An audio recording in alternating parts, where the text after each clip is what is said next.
Hello everyone and welcome to this tutorial where we'll be guiding you on how to delete Envato account.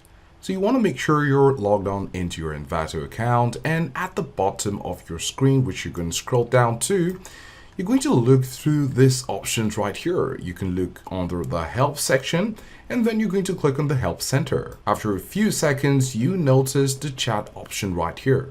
Now, Envato does not have an easy access to deleting your account. However, you can click on the chat button right here and you can make a request for your account to be deleted. So what you can do right here is to simply make a request to delete your Envato account. Once this is done, you'll be responded to and you'll follow the steps in order to delete your Envato account.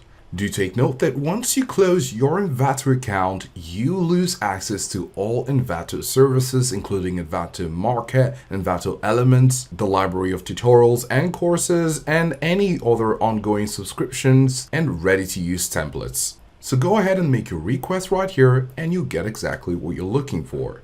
Do let us know if this was helpful, and thanks for watching.